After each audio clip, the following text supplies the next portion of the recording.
जैसा कि सिद्धि ने कहा, रिजवान ने सभी गार्ड्स को बाहर ही रुकने के लिए कहा। सिद्धि हॉस्पिटल के अंदर चली आई। वो अकेली आई थी इसलिए डर भी लग रहा था, लेकिन उसने हिम्मत से काम लिया। शिव अपनी मीटिंग खत्म कर ऑफिस पहुंचा। इवांस उसके साथ ही था। शिव ने चलते हुए कहा, तुम एक काम करो, वर्मा इंडस्ट्रीज से बात करो, हमारे नए मॉडल के वेपन्स की बुक लिस्ट उन्हें भेजो और उनके सीईओ से मीटिंग फिक्स करवाओ। कुछ दिनों पहले पार्टी में मिले थे वो, तब उन्होंने दिलचस्पी जताई थी। Okay chief. शिव अपने कैबिन में पहुंचा। इवांस के ठीक पीछे पियून खड़े था। सर, क्या मैं अंदर आ सकता हूँ? शिव ने उसे अंदर आने की परमिशन दी। पियून ने कहा, सर, ये नाश्ता मैडम ने आपके लिए भिजवाया है, याद से खा लीजिएगा। आपको कहने को कहा है। मैडम कहाँ हैं? इस वक्त वो खुद क्यों नहीं आई? शिव ने पूछा तो पियून बोला, ये लंच तो ड्राइवर लेकर आया है सर, मैडम आज ऑफिस नहीं आई। शिव को ये बात थोड़ी अजीब लगी। सिद्धि ऑफिस क्यों नहीं आई? शिव ने सिद्धि को कॉल किया और इवांस को जाने का इशारा कर दिया। वहीं दूसरी तरफ सिद्धि इस वक्त डॉक्टर से बात कर रही थी। शिव का नंबर देख वो थोड़ी घबरा गई। फोन काट देती तो शायद शिव फिर से फोन करता। सिद्धि ने डॉक्टर से कहा, excuse me doctor, important call है या श्योर? सिद्धि फोन रिसीव करते हुए उठकर साइड में चली आई। उसने फोन रिसीव कर कान में लगा लिया। हेलो सिद्धि, कहाँ हो? इस वक्त ऑफिस भी नहीं आई? शिव ने सीधा सवाल किया। सिद्धि ने अपने माथे पर हाथ रखकर कहा, नहीं, मुझे शॉपिंग करनी थी इसलिए मैं मॉल में हूँ। मैंने पापा से परमिशन भी ले ली थी। तुम्हें शॉपिंग पर जाना था तो मुझे बता दिया होता, मैं साथ चलता। शिव की इस बात पर सिद्धि बोली, मैं कोई छोटी बच्ची थोड़ी न हूँ जिसका आप हाथ पकड़कर चलेंगे। वैसे भी मेरे साथ गार्ड्स हैं, मेरी फिक्र करने की जरूरत नहीं है। मैं शॉपिंग के बाद घर चली जाऊंगी। इतना कहकर सिद्धि ने फोन काट दिया, वरना न जाने और कितने सवालों का सामना करना पड़ता। सिद्धि ने एक गहरी सांस अंदर खींची। वो डॉक्टर के पास वापस चली आई। डॉक्टर ने कहा, अगर आपकी बात हो गई हो तो मैं आपका ब्लड सैंपल ले सकती हूँ। सिद्धि ने हाँ में अपना सिर हिला दिया। डॉक्टर ने नर्स से कहकर सॉरी अरेंजमेंट्स करवाए। सिद्धि का ब्लड सैंपल लिया गया। सिद्धि ने पूछा, आप मुझे छूकर नहीं बता सकती? मुझे लगता है स्टमक में कोई प्रॉब्लम है, शायद कोई इन्फेक्शन। बार बार वोमिटिंग होती है और कुछ चीजों की स्मेल भी बर्दाश्त नहीं होती मुझसे। मिसेज मल्होत्रा, ये कोई स्टमक इन्फेक्शन नहीं है, प्रेगनेंसी के साइन हैं। डॉक्टर ने जैसे ही ये बात कही, सिद्धि चौंक गई। क्या आप अंदाजा कैसे लगा सकती हैं मिसेज मल्होत्रा? मैं एक डॉक्टर हूँ, रोजाना कितने ही पेशेंट को चेक करती हूँ। आपके जितने भी साइन हैं वो प्रेगनेंसी की ओर इशारा कर रहे हैं, इसलिए मैंने आपका ब्लड सैंपल लिया है। इसके टेस्ट से सब क्लियर हो जाएगा, आपको इंतजार करना होगा। सिद्धि के पैरों तले से जमीन खिसक गई थी। धड़कनों की रफ्तार एकदम से धीमी पड़ गई। वो तुरंत उठ खड़ी हुई। अगर रिपोर्ट्स नेगेटिव आई तो ये भी हो सकता है, और अगर ऐसा हुआ तो मेरा अंदाजा गलत साबित होगा, डॉक्टर ने कहा। सिद्धि बोली, मुझे रिपोर्ट्स आज के आज चाहिए। क्या ये पॉसिबल है? सिद्धि को देखकर ऐसा लग रहा था वो इस बात को जानने के लिए उतावली थी कि ये बात पूरी तरह सच है या नहीं। डॉक्टर ने थोड़ा रुककर कहा, हाँ ये पॉसिबल है, लेकिन आपको कुछ घंटे वेट करना पड़ेगा। सिद्धि ने आगे कहा, मैं यही हॉस्पिटल में हूँ, जैसे ही रिपोर्ट्स आ जाए मुझे इस नंबर पे कॉल कर दीजिएगा।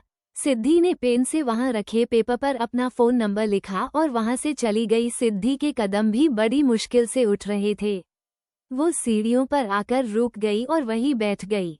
आंसू पलकों पर ठहरे नहीं और बिना पूछे ही बह गई।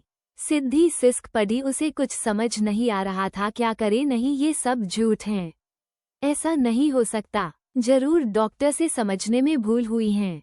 रिपोर्ट्स पॉजिटिव नहीं आएगा। माहिरा की क्लासेस खत्म हुई तो वो बाहर चली। दिव्या ने उसे पीछे से आवाजें लगाई, माहिरा मेरे लिए रुको तो सही। इतना तेज चलने के लिए कौन कहता है तुम्हें? मैं कहाँ तेज चल रही हूँ, तुम बहुत ज्यादा स्लो हो गई हो, माहिरा ने जवाब दिया। दिव्या उसका हाथ पकड़ रोकते हुए बोली, तुम्हारा चेहरा आज खिला खिला सा लग रहा है और बहुत खुश भी लग रही हो। कुछ हुआ है क्या? माहिरा उससे अपनी बांह छुड़ाते हुए बोली, मुझे क्या होगा, मैं बिल्कुल ठीक हूँ। मैं तो हमेशा ही इतनी खुश रहती हुए। जी नहीं, बल्कि मुझे लगता है कोई और बात है। कहीं इसकी वजह तुम्हारे मिस्टर देवानंद तो नहीं? दिव्या के मजाक करने पर माहिरा शर्मा गई। कुछ भी मत बोलो। अच्छा जी, हमसे भी बातें छिपाई जाने लगी हैं। अरे मैं तो वही बोल रही हूँ जो सच है। पहले प्यार का पहला असर है। जादू तो सर चढ़कर बोलेगा ही। माहिरा रुक गई। वो अपने दोनों हाथ बांधकर बोली, तुमने साइंस क्यों ली? तुम्हें शायरी की दुकान खोलनी चाहिए थी। मतलब कुछ भी बोलती रहती हो। अरे नहीं यार, कहाँ गालिब और कहाँ मेरा, तो उस दुनिया कोई वजूद ही नहीं। मेरी शायरी न बहुत खराब है, मैं साइंस के लिए सी बनी हूँ। माहिरा उसकी बातों पर मुस्कुरा दी। दोनों कैंटीन में पहुंचे। उनका फ्रेंड्स ग्रुप भी वहीं बैठा था। माहिरा और दिव्या भी उन सभी के बीच चली आई। हे माहिरा, सुना है तुम साइंस कंपटीशन के लिए दिल्ली जा रही हो? हाँ, इसी वीक में निकलना है इसे। नेक्स्ट मंडे को है कंपटीशन, है न माहिरा? दिव्या के इस सवाल पर माहिरा ने हाँ में सिर हिला दिया। सभी ने माहिरा को बेस्ट ऑफ लक कहा। जीतकर ही वापस आना। गाइज, मुझे डर लग रहा। क्विज भी होगा और उसके बाद एग्जाम भी। अलग अलग यूनिवर्सिटी से स्टूडेंट्स आएंगे, ऐसे में मैं क्या ही कर पाऊंगी? माहिरा की इस बात पर सामने बैठी उसकी दोस्त ने कहा, खुद को किसी से कम क्यों समझती हो? तुम जीनियस हो। पिछले सेमेस्टर में भी तुम्हारे मार्क्स सबसे ज्यादा थे, देख लेना रिजल्ट अच्छा ही होगा, तुम बस अपना बेस्ट देना। हर कोई माहिरा को करेज करने की कोशिश कर रहा था। इधर रिजवान नीचे गाड़ी के पास खड़ा सिद्धि के लौटने का इंतजार कर रहा था। पिछले 3 घंटे से वो लोग बाहर खड़े थे। पता नहीं था उसे आने में इतना वक्त लग जाएगा। वही सिद्धि इस वक्त नीचे वाले फ्लो पर वेटिंग एरिया में बैठी हुई थी। दोनों हाथों की उंगलियों को उसने आपस में उलझा रखा था। खुद को समझाने की कोशिश कर रही थी कि सब ठीक होगा। ठंड में भी माथे पर पसीने के बूंदे थी। सिद्धि का फोन वाइब्रेट हुआ। वो कांप गई। कॉल अननोन नंबर से आ रहा था। सिद्धि ने फोन रिसीव किया। फोन के दूसरी तरह से किसी महिला की आवाज आई। हेलो मिसेज मल्होत्रा, मैं डॉक्टर वंदना बात कर रही हूँ। आपकी रिपोर्ट्स आ चुकी हैं। आप जहाँ भी हैं मेरे कैबिन में आ जाइए। सिद्धि की पकड़ फोन पर कस गई। उसने रुककर कहा, जी मैं आती हूँ। सिद्धि का दिल फिर एक बार घबरा रहा था। हाँ और न के बीच फंसकर रह गई थी। जानने के लिए उसे डॉक्टर के पास जाना था। सिद्धि वापस से डॉक्टर के कैबिन में पहुंची। सिद्धि जब अंदर आई तो डॉक्टर उसके चेहरे से ही समझ गई वो घबराई हुई हैं। डॉक्टर ने कहा, रिलैक्स होकर बैठिए मिसेज मल्होत्रा। लगता है ये पहली बार है, इसलिए आप इतनी घबराई हुई हैं। सिद्धि उनके सामने वाली सीट पर जाकर बैठ गई। रिपोर्ट्स में क्या है डॉक्टर? वही जो मैंने आपको बताया था। रिपोर्ट्स पॉजिटिव आए हैं। ये सुनते ही सिद्धि का दिल बैठ सा गई। वो यही कहकर खुद को समझा रही थी कि रिपोर्ट्स शायद नेगेटिव आ जाए। अब वो क्या करेगी? बाहर सबको पता चला तो वो कैसे रिएक्ट करेंगे? किसी और के बारे में क्या सोचना? शिव कैसे रिएक्ट करेगा? क्या वो इस बच्चे को एक्सेप्ट करेगा? मिसेज मल्होत्रा, आप मेरी बात सुन रही हैं? डॉक्टर की आवाज सुन सिद्धि अपने ख्यालों से बाहर निकली। डॉक्टर ने आगे कहा, आप डरिए मत, चीजें नॉर्मल हैं। अपने खाने पीने का ध्यान रखना होगा आपको और रेगुलर चेकअप के लिए आना होगा। हेल्दी लाइफस्टाइल अपनाएंगी तो प्रेगनेंसी में कोई कॉम्प्लिकेशन नहीं आएगी। सिद्धि ने हड़बड़ाकर कहा, मुझे नहीं चाहिए, मुझे ये बच्चा नहीं चाहिए। I want to abort this child. Doctor भी सिद्धि की बातें सुनकर हैरान हुए। ऐसे कई कपल्स से उनका सामना होता है जो बच्चे के लिए बहुत डेस्परेट रहते हैं। जब कोई कॉम्प्लिकेशन होती है तो बेबी कंसीव करने के लिए हर एक मुमकिन इलाज के बारे में पूछते हैं। अबॉर्शन के तो बहुत ही रेयर केसेस आते हैं जिनके पीछे कोई स्ट्रोंग रीजन होता है। सिद्धि ने तो अचानक से ही ये बात कह दी। डॉक्टर ने रुककर कहा, are you serious? You know what, आप क्या कह रही हैं? आप जानती भी हैं। क्या आपके हस्बैंड को इस बारे में पता है? देखिए मिसेज मल्होत्रा, मेरी मानिए तो अपने हस्बैंड से बात कीजिए और नेक्स्ट टाइम उनके साथ आइएगा। मुझे आप अभी मेंटली और इमोशनली स्टेबल नहीं लग रही। आई एम सीरियस डॉक्टर, मुझे नहीं चाहिए ये बच्चा। जितनी फीस लगेगी मैं देने को तैयार हूँ, बस मुझे अबॉर्शन करवाना है। डॉक्टर ने एक बार फिर सिद्धि को समझाने की कोशिश की। आप समझ नहीं रही हैं मेरी बात, ये सब इतना आसान नहीं है। बच्चे पर सिर्फ आपका हक नहीं है, हमें इनके फादर से भी बात करनी पड़ेगी। आप दोनों की आपसी सहमति के बाद ही हम डिसाइड कर सकते हैं और आपको एक रीजनेबल आंसर भी देना होगा। मेरी मानिए तो घर जाइए और सोच समझकर फैसला लीजिए। सिद्धि चुप हो गई। डॉक्टर ने कुछ देर रुककर कहा, आपको मालूम है आपकी प्रेगनेंसी को 3 महीने से ऊपर हो गए हैं। अल्ट्रासाउंड मशीन के जरिए आप बच्चे को देख भी सकती हैं। कई बार प्रेगनेंसी जल्दी पता नहीं लगती। आपके केस में भी कुछ यही हुआ है। देखिए, किसी जिंदगी को खत्म करना बहुत बड़ा डिसीजन होता है। मैं बस ये चाहती हूँ आप इस पर एक बार फिर से सोचिए ताकि बाद में कोई अफसोस न हो। सिद्धि से और कुछ कहा ही नहीं गया। कुछ देर ठहरकर सिद्धि डॉक्टर के कैबिन से बाहर निकल गई। उस पर क्या गुजर रही थी सिर्फ वही जानती थी। समझ नहीं पा रही थी क्या फैसला ले। क्या वो सचमुच इस बच्चे को खत्म करना चाहती हैं? सिद्धि जब हॉस्पिटल के बाहर आई तो रिजवान ने उसके लिए गाड़ी का दरवाजा खोला।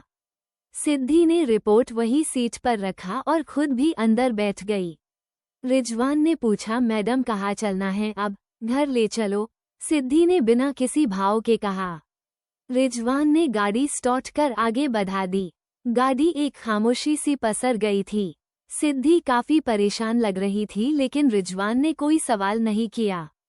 सिद्धि के गुस्सा होने के बाद रिजवान उसे फिर नाराज नहीं करना चाहता था। कुछ देर बाद विला के आगे आकर रुकी। रिजवान ने आगे बढ़कर गाड़ी का दरवाजा खोला। सिद्धि अभी भी किसी गहरी सोच में डूबी हुई थी, इसलिए पता नहीं चला वो लोग घर पहुंच चुके हैं। रिजवान ने पहले तो इंतजार किया लेकिन फिर पूछना ही सही समझा, मैडम हम लोग पहुंच गए। मैडम, सिद्धि ने अचानक से उसकी ओर देखा, तब उसे समझ आया वो लोग विला पहुंच चुके हैं। सिद्धि ने अपना बैग उठाया और गाड़ी से बाहर निकल गई। रिपोर्ट्स तो बैग उठाते समय ही नीचे गिर गया। सिद्धि को इस बात की ध्यान ही नहीं रहा। वो विला के अंदर चली आई। गीता उसके पास आकर बोली, भाभी सबने लंच कर लिया है, आपके लिए भी लगा दूं? मुझे भूख नहीं है, सिद्धि ने बिना उसकी ओर देखे कहा और आगे बढ़ गई। गीता उसे जाते देख मन में बोली, भाभी बहुत परेशान लग रही हैं, पहले कभी ऐसे नहीं देखा उन्हें। सिद्धि ने पर्स बेड पर रखा और वॉशरूम में चली आई। उसने शावर ऑन कर दिया और बाथ टब में जाकर बैठ गई। दोनों हाथों को उसने बांह के इर्द गिर्द रखा हुआ था। आंखों से आंसू बह रहे थे। वो सिसक पड़ी, खुलकर रोना चाहती थी। अपने दोनों हाथ कान पर रखकर वो चीख पड़ी। दर्द बहुत ज्यादा बढ़ गया था। उस रात की यादों फिर से जहन में उभर आई थी। कानों में अपनी ही चीखें उसे सुनाई पड़ रही थी। शरीर पर मिले जख्म एक वक्त के बाद मिट जाते हैं, आत्मा को मिले जख्म शायद ही कभी भरते हैं। टूट तो वो पहले गई थी, खुद को मार लिया था। जी भी रही थी तो बिना किसी मकसद के। संभलने की जब भी कोशिश करती फिर एक नया तूफान आता और उसे फिर से बिखेर देता। सिद्धि घंटों तक उस ठंडे पानी में बैठी आंसू बहाती रही। ठंड का उसे एहसास नहीं था, बस मन के जख्मों को भरने की कोशिश कर रही थी। सिद्धि ने जब हंसने की आवाजें सुनी तो उसने आंखें खोल ली। सामने उसे अपना ही चेहरा हंसता हुआ नजर आया। रो क्यों रही हो? लाशें न तो हंसती हैं और न रोती है। तुम भी तो जिंदा लाश हो। मर तो तुम उसी दिन गई थी जब उस अंधेरी रात ने तुमसे तुम्हारा सब कुछ छीन लिया। अब देखा ये बच्चा भी तो एक रेपिस्ट का है, जिसे तुम अपनी कोख में संभाले हुए हो। बोलो क्या करोगी इसके साथ? खत्म कर दोगी इसे? क्या है तुम में हिम्मत? मार सकती हो इसे, ले सकती हो इसकी जान। सिद्धि चुपचाप बस उस अक्ष को देख रही थी। एक बार फिर हंसी की गूंज उठी और धीरे धीरे वो अक्ष भी रो पड़ी। मार डालोगी इसे सिद्धि? इसके बाप के किए की सजा तुम इसे दोगी, लेकिन क्यों? इन सब में इस बच्चे का तो कोई दोष नहीं है। तो फिर तुम इस मासूम को सजा कैसे दे सकती हो? नहीं नहीं, मैं इस बच्चे को अपने पास नहीं रख सकती, मुझसे नहीं हो पाएगा। सिद्धि फिर से चिल्ला उठी, लेकिन तभी उसे एहसास हुआ पानी टब में भर चुका था। वो किस हाल में थी वहां? सिद्धि तुरंत टब से बाहर निकली। खुद नहीं समझ पा रही थी आखिर वो क्या कर रही हैं। उसने टैब बंद किया और बाहर चली गई। जाकर सबसे पहले उसने कपड़े चेंज किए, सिद्धि कमरे में लौट आई। उसे कुछ भी ठीक नहीं लग रहा था, इसलिए सोना चाहती थी। हॉस्पिटल इशिता इस वक्त बेंच पर बैठी हुई थी। तेजस ने उसे कॉफी देते हुए कहा, डॉक्टर से बात हुई है, मेरी एक सर्जरी में बिजी हैं, हमें थोड़ा वेट करना पड़ेगा। इशिता ने हाँ में अपना सिर हिला दिया। मुझे आज भी वो दिन याद है तेजस, जब वो बुआ के साथ घर आया था। उसकी आदत थी सबको हंसाकर रखता। वो आखिरी बार था। उसके बाद से कभी उससे मुलाकात नहीं हुई, और जब हुई तो उसे हॉस्पिटल में देखा। उसे इस हाल में देखकर बिल्कुल भी अच्छा नहीं लग रहा। एक्सीडेंट के बाद तो डॉक्टर्स भी यही कह रहे थे कि उसके बचने के चाहिए न के बराबर है। ऑपरेशन बहुत मुश्किल, तो वो कई घंटों तक लड़ा। डॉक्टर ने खुद कहा वो सर्वाइव करना चाहता है, वरना उसके उम्र के लोगों में इतनी वेल पावर नहीं होती। इसलिए कह रहा हूँ, उस पर विश्वास रखो। तुम देखना, वो जरूर ठीक हो जाएगा। फिर से वो तुमसे बात करेगा, तुम्हें हंसाएगा। उस पर भरोसा रखो, तेजस ने उसे समझाते हुए कहा।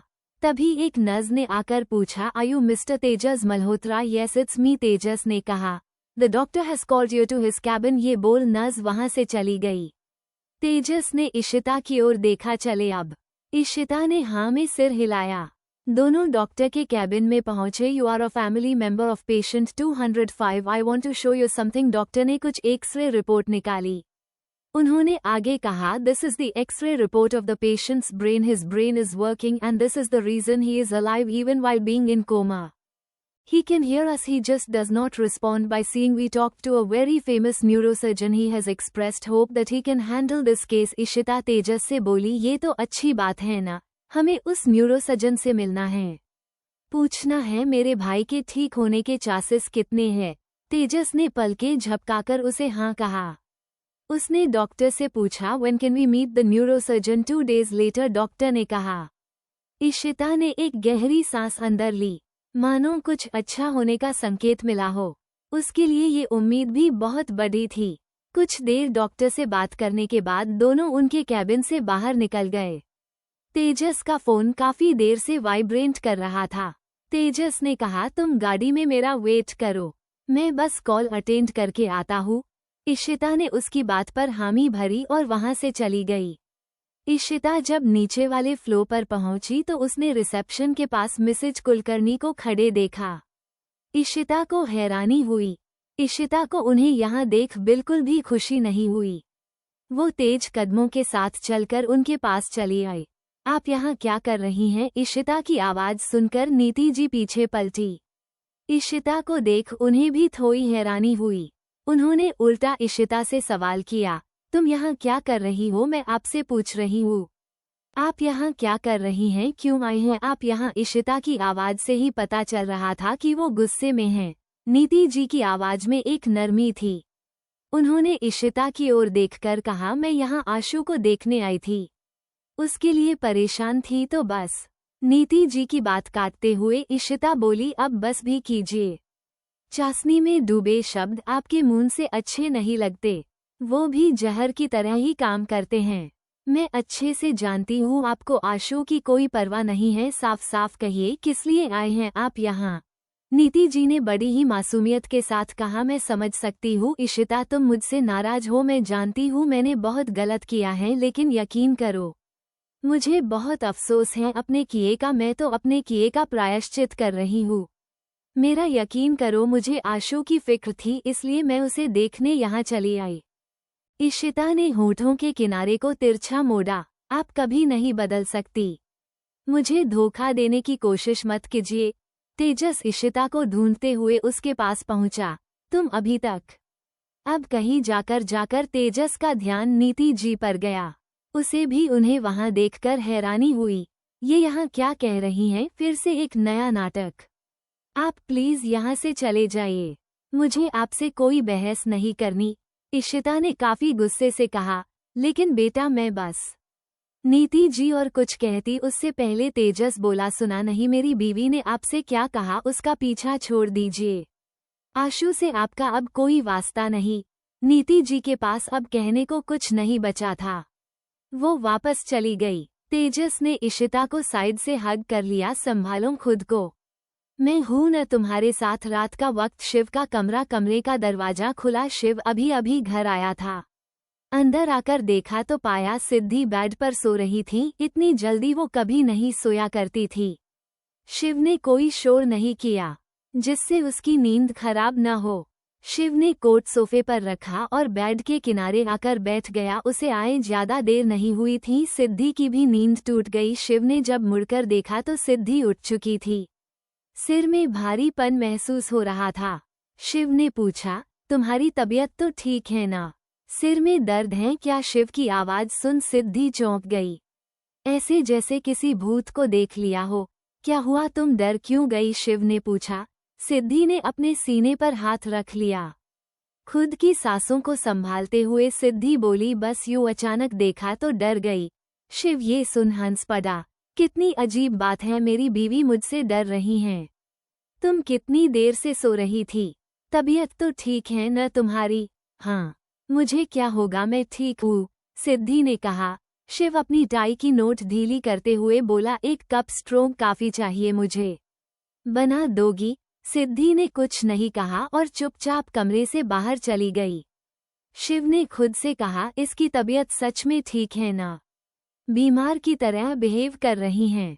वैसे भी वो मुझसे सीधे मुंह बात ही कब करती हैं। बस जब मैं बीमार हो जाऊं तभी इसका प्यार झलकता है। कोई बात नहीं सिद्धि, अपने प्यार के लिए मुझे झुकना भी पड़े तो मुझे मंजूर है। कल मैं तुम्हें पहली बार डेट पर ले जाऊंगा। शादी ही तो हुई है हमारी, अपने रिश्ते को खूबसूरत बनाने की जिम्मेदारी अब मेरी है। सिद्धि शिव के लिए कॉफी बनाकर ले आई। उसने जब कप शिव के आगे बढ़ाया तो उसके हाथ कॉप रहे थे। शिव ने उसके हाथ से कप ले लिया। तुम्हारे हाथ क्यों कांप रहे हैं? ये सुनकर सिद्धि ने अपने हाथ पीछे खींच लिया। शिव को लग ही रहा था कि वो कुछ छिपा रही हैं। शिव ने पूछा, तुम कुछ छिपा रही हो मुझसे? नहीं तो मैं क्यों कुछ छिपाऊंगी, मुझे वैसे भी बहुत काम है। सिद्धि ये बोलकर जाने लगी तो शिव ने उसका हाथ पकड़ लिया। रुको, सिद्धि का दिल फिर एक बार तेजी से धड़कने लगा। उसने शिव की ओर बिल्कुल भी नहीं देखा। कुछ कहना चाहती हो मुझसे? अगर मन कोई बात है तो कह सकती हो, तुम्हारे चेहरे पर घबराहट है। कोई बात तुम्हें परेशान कर रही है क्या? सिद्धि ने खुद को नोर्मल किया। वो पीछे पलटी और शिव से अपना हाथ छुड़ाकर बोली, आप मुझे कब से इतना अच्छे से समझने लगे? मेरे मन में कोई बात नहीं। आपकी अपनी कॉफी खत्म कीजिए, नहीं तो ठंडी हो जाएंगी। मुझे वैसे भी बहुत काम है। इतना कहकर सिद्धि कमरे से बाहर निकल गई। शिव ने कुछ नहीं कहा। सिद्धि कमरे से बाहर चली आई और कुछ दूर जाकर रुक गई। उसने अपने दोनों हाथ को आगे किया। सचमुच उसके हाथ कांप रहे थे। जब से उसे अपनी प्रेगनेंसी का पता चला तभी से वो परेशान थी। मुझे सचमुच डर लग रहा है, बहुत डर लग रहा है। मैं किसी का भी सामना नहीं कर पा रही हूँ। मुझे क्या करना चाहिए और क्या कर सकती हूँ मैं? आज नहीं तो कल सबके सामने ये सच आ जाएगा। सिद्धि छत पर चली आई। काफी परेशान थी वो। नाश्ते की टेबल पर पूरा परिवार शामिल हुआ। शिव जब वहां पहुंचा तो सबने सिद्धि के बारे में पूछा। मैं तो कमरे से सीधा यहाँ आया हूँ। मुझे लगा सिद्धि आप सबके साथ होगी, नहीं तो वो तो काफी देर से हमारे साथ नहीं है। गीता, तुमने सिद्धि को देखा क्या? नंदिता ने पूछा तो गीता बोली, मैंने भाभी को छत पर जाते देखा था। वो रात गए ठंड में छत पर क्या कर रही हैं? जाओ उन्हें बुला लाओ, नंदिता ने कहा तो शिव बोला, नहीं रहने दो मॉम, मैं उसे लेकर आता हूँ। शिव अपनी चेयर से उठकर सिद्धि को बुलाने चला गया। छत पर पहुंचा तो देखा वो यहाँ अकेली खड़ी थी। शिव उसके पास चला आया। तुम यहाँ अकेली क्या कर रही? सब तुम्हें नीचे खाने के लिए बुला रहे हैं। सिद्धि रो रही थी लेकिन शिव की आवाज सुनकर उसने अपने आंसू पोंछ लिए। आप यहाँ? नहीं, मुझे भूख नहीं है, सिद्धि ने कहा। शिव उसके सामने आकर खड़ा हो गया। तुम रो रही थी? सिद्धि पलटकर खड़ी हो गई। नहीं तो। शिव ने उसकी बांह पकड़ उसे अपनी ओर घुमाया। मुझसे मजाक कर रही हो? मैं अंधा नहीं हूँ जो मुझे कुछ दिखाई नहीं देगा। तुम यहाँ रो रही हो, बात क्या है बताओ मुझे। कोई बात नहीं है, अब मैं क्या अकेले रो भी नहीं सकती? ये कहते हुए सिद्धि ने उससे अपना हाथ छुड़ाया और वापस पलटकर खड़ी हो गई। शिव ने पीछे से जाकर उसे बाहों में जकड़ लिया। रोना ही है तो अकेले क्यों? मेरा कंधा है ना, वजह तो बताओ, कौन सी बात तुम्हें परेशान कर रह गया है? तुम्हें इस हाल में देखकर मुझे भी खुशी नहीं हो रही। सिद्धि ने कुछ नहीं कहा, वो बस रोए जा रही थी। शिव समझ नहीं पा रहा था आखिर उसे हुआ क्या है। कुछ देर यूं ही रोते रोते सिद्धि चुप हो गई। उसने शिव से अलग होने की कोशिश की तो शिव ने भी उसे छोड़ दिया। सिद्धि आहिस्ता आहिस्ता उसकी ओर पलटी। शिव उसे कंधे से पकड़कर कहा, किसी ने कुछ कहा तुमसे? क्या बात है जो तुम्हें परेशान कर रही हैं? तुम मुझसे बात करो। ऐसी कोई बात नहीं है, बस पापा की याद आ रही थी तो यहाँ चली आई। अब कहीं जाकर शिव को समझ आया वो क्यों इतनी परेशान थी। शिव ने कहा संभल कर, सब ठीक है। इस तरह रोकर तुम बस उन्हें परेशान कर रही हो। तुम्हें दुखी देखकर वो खुश नहीं होंगे। आंसू पोंछ लो और नीचे चलो। शिव उसे समझा बुझाकर नीचे ले आया। डाइनिंग टेबल के पास कोई नहीं था। सब डिनर करके अपने रूम में जा चुके थे। गीता वही डिनर टेबल के पास खड़ी थी। शिव ने सिद्धि को चेयर पर बिठाया और खुद अपनी चेयर पर बैठ गया। नहीं, मुझे भूख नहीं है, सिद्धि ने कहा तो शिव बोला, अच्छा ठीक है, थोड़ा सा खा लो। देखो मुझे भी ज्यादा भूख नहीं, तुम्हें कंपनी देने के लिए तुम्हारे साथ बैठा हूँ, थोड़ा सा तो खा ही सकती हो। गीता खाना सर्व करो जी। गीता ने दोनों की प्लेट में खाना सर्व किया। बड़ी मुश्किल से सिद्धि ने थोड़ा बहुत खाया। शिव ने भी उसे ज्यादा फोर्स नहीं किया। सुबह का वक्त राव विला चंद्रशेखर जी और वनराज इस वक्त गार्डन में बैठे थे। सर्वेंट उनके लिए चाय सर्व कर रहा था। वनराज अखबार के पन्ने पलटते हुए बोले, तो आपने क्या सोचा है भाई साहब? चुनाव में यही कोई 6 से 7 महीने का समय बाकी है। रैलियां भी शुरू हो चुकी हैं। हाँ, इसलिए सीएम साहब ने पार्टी की मीटिंग बिठाई है। चंद्रशेखर जी ने जवाब दिया, आज ही पार्टी मीटिंग रखी गई है, लेकिन वो तो 2 दिन बाद होने वाली थी। वनराज ने हैरान होकर पूछा, हाँ, अब इसके पीछे क्या वजह है ये तो वही बता सकते हैं। खैर, मैं सोच रहा था इस बार पार्टी से बात करके आनंद को भी चुनाव टिकट देने की बात करूं। चंद्रशेखर जी ने कहा तो वनराज एक पल के लिए हैरान हो गए। चुनाव टिकट? लेकिन भाई साहब मुझे नहीं लगता वो अभी तैयार है। वो तो साथ साथ अपनी पढ़ाई भी कंप्लीट कर रहा है। मुझे नहीं लगता वो ये सब कर पाएगा। वनराज जी ने अपनी मन की बात सामने रखी। चंद्रशेखर जी थोड़ा रुककर बोले, उसे कोशिश तो करने दो, उसे साबित करने का मौका तो मिले उसमें कितनी काबिलियत है। सही वक्त आने पर वो बड़े से बड़ा फैसला लेना जानता है, हिचकिचाता नहीं है। ये बात तुम भी जानते हो और मैं भी, इसलिए मैंने ये फैसला लिया है। माहिरा आनंद के लिए चाय की कप लेकर कमरे में पहुंची। वो सोफे परेशान बैठकर न्यूज़पेपर पढ़ रहा था। माहिरा ने चाय का कप उसकी ओर बढ़ाते हुए कहा, आपकी चाय। Thank you. आनंद ने एक प्यारी सी इस्माइल दी और उसके हाथों से चाय का कप ले लिया। माहिरा वही उसके पास जाकर बैठ गई। अगर आप फ्री हैं तो मुझे कुछ बात करनी है। हाँ, तुम्हारे लिए हमेशा फ्री हूँ। बताओ क्या बात करनी है? वो क्या है कि मुझसे साइंस क्विज के लिए सिलेक्ट किया गया है और उसके लिए मुझे दिल्ली जाना है, माहिरा ने कहा तो आनंद ने उसकी ओर देखा। Science quiz? एक दफा सिद्धि ने इसके बारे में बताया था। हाँ, 1 महीने पहले की डेट थी, लेकिन फिर पता चला उसे रिशेड्यूल कर दिया गया है। परसों है कंपटीशन, फिर तो हमें कल ही निकलना होगा। डोंट वरी, मैं सारी अरेंजमेंट्स कर लूंगा, आनंद ने कहा। माहिरा उसकी ओर देखकर बोली, आप भी मेरे साथ चलेंगे? क्यों, कोई ऑब्जेक्शन है? मैं तुम्हें अकेले नहीं जाने दूंगा, आनंद ने कहा तो माहिरा ने न में सिर हिला दिया। कोई ऑब्जेक्शन नहीं है। सुबह का वक्त शिव का कमरा, शिव ऑफिस जाने के लिए रेडी हो रहा था। उसने फोन को कान से लगाया और कंधे के बीच दबा लिया। शिव गले में टाई बांधते हुए बोला, जो भी करना है आज भी करना, मुझे सारी अरेंजमेंट्स टाइम पर चाहिए, जैसा मैंने बताया है बिल्कुल वैसा, कहीं भी कोई भी कमी नहीं रहनी चाहिए। शिव ने नजरें उठाकर आईने में खुद को देखा और आगे बोला, सुनो, मैंने जो जगह बताई है वहाँ मुझे ढेर सारे व्हाइट लोट्स चाहिए। शिव बातें कर ही रहा था तभी सिद्धि कमरे में दाखिल हुई। उसे आते देख शिव ने फोन पर कहा, मैं तुमसे बाद में बात करता हूँ, तुम लोग अपना काम करे। शिव ने कॉल कर फोन नीचे रख दिया। सिद्धि ने जब घड़ी में वक्त देखा तो 8 बज रहे थे। लेट न हो जाए इस हड़बड़ाहट में वो जल्दी जल्दी ऊपर आई थीं। फौरन वो ड्रेसिंग रूम में पहुंची। शिव के होठों पर आज प्यारी सी मुस्कुराहट थी, मानो कोई बात हो जिससे वो बेहद खुश हो। कुछ देर बाद सिद्धि कपड़े चेंज कर कमरे में लौट आई। शिव वहां से जा चुका था। सिद्धि ने कबर्ड से अपने लिए शॉल निकाली। वो जैसे ही कबर्ड बंद करने लगी देखा शिव कपड़ों को बिखेर कर चला गया था। सिद्धि उन्हें ठीक करने लगी और इन्हीं सबके बीच उसके हाथ एक लिफाफा लगा। सिद्धि ने जब वो लिफाफ खोला तो देखा ये कोर्ट के डॉक्यूमेंट्स थे। इस वक्त उसके हाथ में डाइवोर्स पेपर था। ये सब देखकर उसे झटका सा लगा। इस पर शिव और उसका नाम था। सिद्धि ने खुद को संभालने के लिए अपना हाथ कबर्ड के दरवाजे से टिका दिया।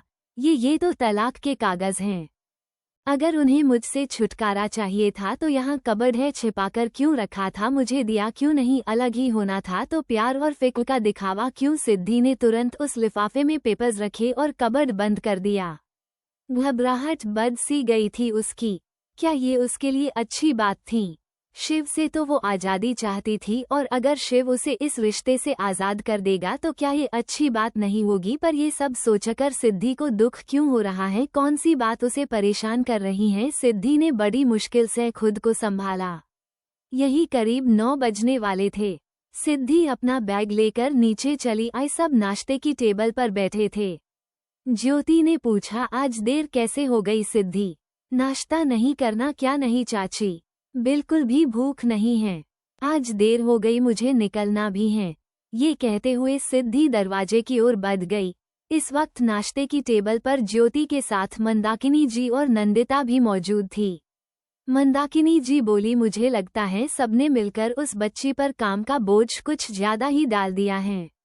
नाश्ता करने के लिए भी फुर्सत नहीं है। थोड़ी देर हो जाएगी तो क्या चला जाएगा माँ, आपको तो मालूम ही है कंपनी के रूल्स कितने स्ट्रिक्ट हैं। खुद शिव और शिव के डैड भी इसे फॉलो करते हैं। नंदिता कह ही रही थी तभी मंदाका जी बोली, हाँ समझ गई। इसका मतलब ये नहीं नियम कभी बदलेंगे ही नहीं। सिद्धि सुबह से लेकर शाम तक काम में ही लगी रहती हैं। थोड़ी रियायत मिल भी जाए तो कोई बुराई नहीं होगी। ज्योति और नंदिता उनकी फिक्र अच्छे से समझ रहे थे।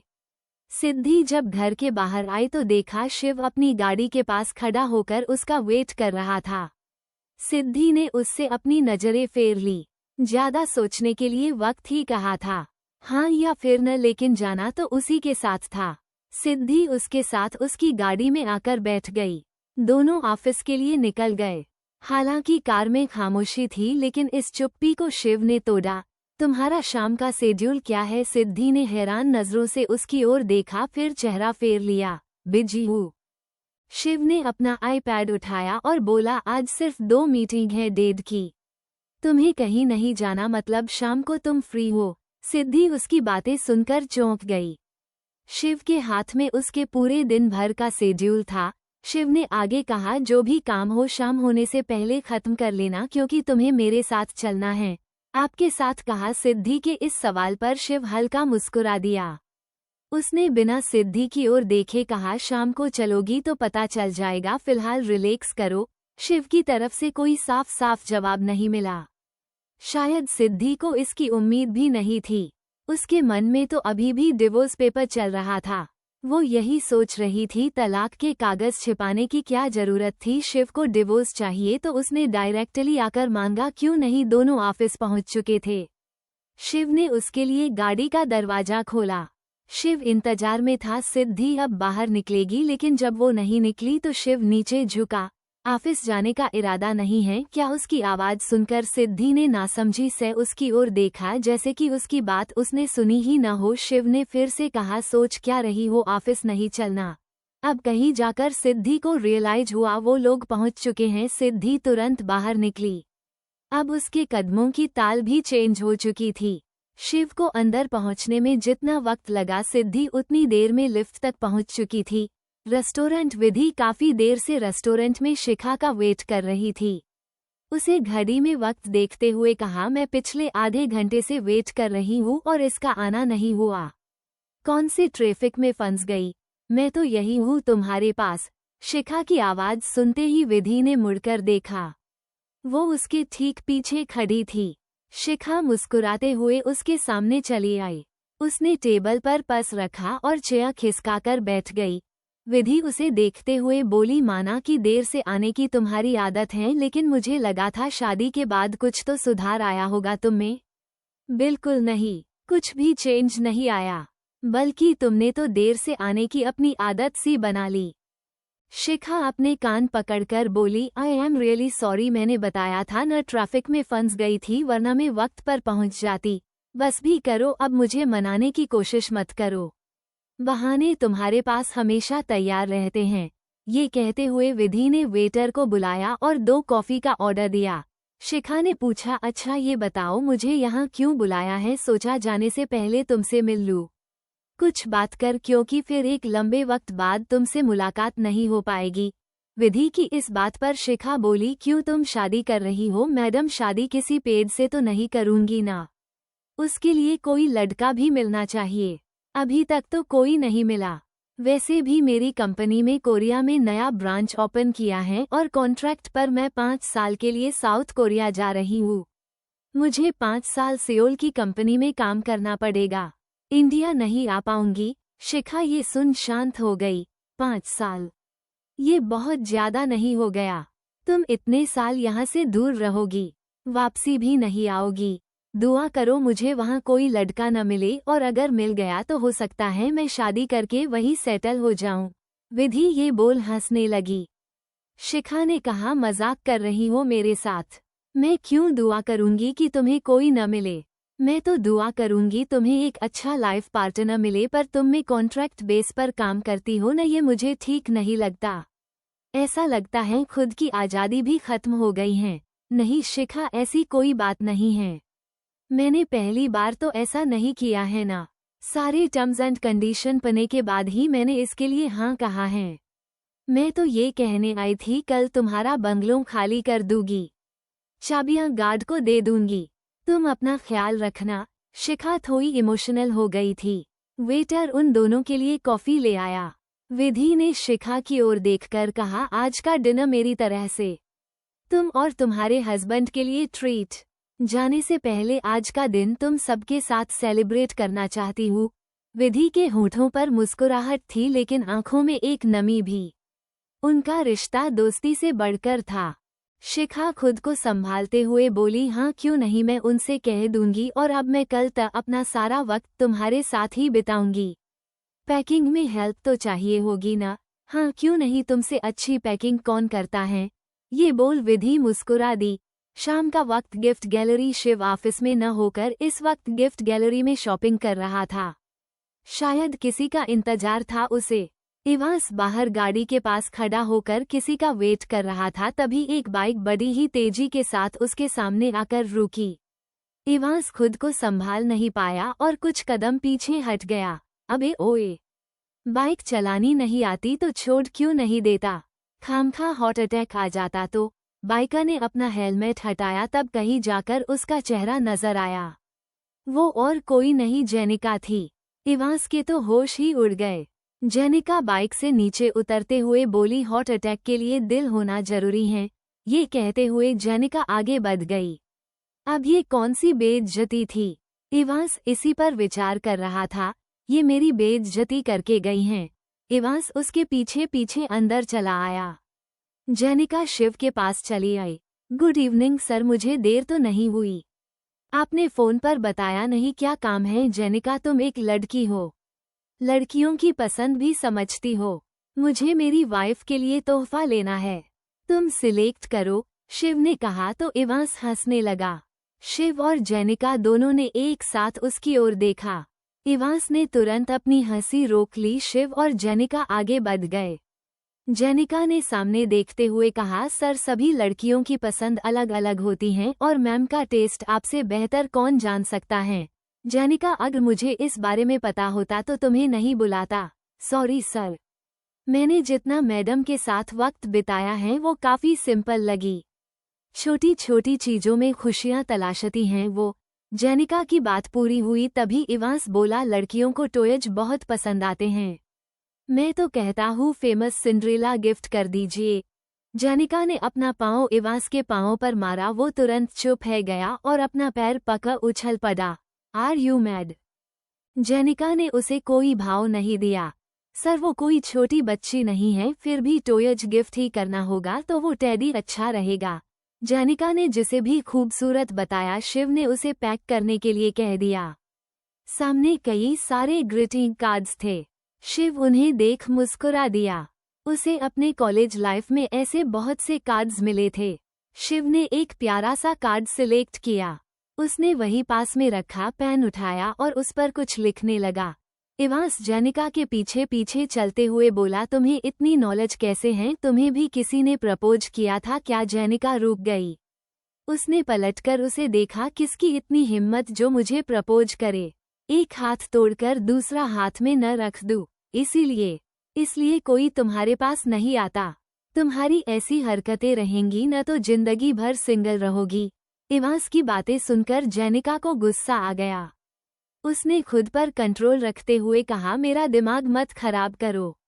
अगर मुझे गुस्सा आया तो तुम्हारे लिए अच्छा नहीं होगा। मैं सिंगल रहूं या न रहूं तुम्हें उससे क्या मतलब? ये बोल जेनिका आगे बढ़ गई। शिव ने घड़ी में वक्त देखा। शाम के 6 बजने वाले थे। शिव ने इवांस को आवाज लगाई तो वो उसके पास चला आया। तुम यहाँ की पेमेंट कर देना और ज्वेलर की शॉप पर चले जाना। मैंने कुछ ऑर्डर दिया है। मैं ऑफिस के लिए निकल रहा हूँ। शिव उसे सारी बातें समझाकर वहां से चला गया। जेनिका इवांस के बगल में आकर खड़ी हो गई। शिव आज बहुत खुश हैं, कोई खास बात है? मैडम का बर्थडे तो नहीं? जी नहीं सर, आज लाइफ में पहली बार किसी को प्रपोज करने जा रहे हैं और वो भी अपनी बीवी को। ये सुनकर जेनिका मुस्कुरा दिया। सीरियसली मैं क्यों झूठ बोलूंगा? सर ने मैडम के लिए रिंग भी पसंद की हैं। आई होप सब अच्छे से हो जाए। इवांस और जेनिका दोनों ही शिव के लिए बहुत खुश थे। शिव ने गाड़ी ऑफिस के पास आकर रोकी। उसे सिद्धि को कॉल लगाया। सिद्धि इस वक्त अपना सामान समेट रही थी। शिव का नंबर देख उसने कॉल रिसीव कर दिया। हेलो, मैं नीचे तुम्हारा वेट कर रहा हूँ, जल्दी आ जाओ। इतना कहकर शिव ने कॉल कट कर दिया। सिद्धि को दिया आया। सुबह उसने उससे क्या कहा था, वो अपने साथ कहाँ ले जाने वाला है, वो भी उसे मालूम नहीं था। सिद्धि अपना बैग लेकर नीचे चली आई। शिव ने उसे आते देखा तो उसके लिए गाड़ी का दरवाजा खोला। सिद्धि को अब आदत सी हो गई थी। अंदर बैठते ही उसने सवाल किया, कहाँ ले जा रहे हैं आप मुझे? एक बिजनेस पार्टी है इसलिए हमें साथ चलना है।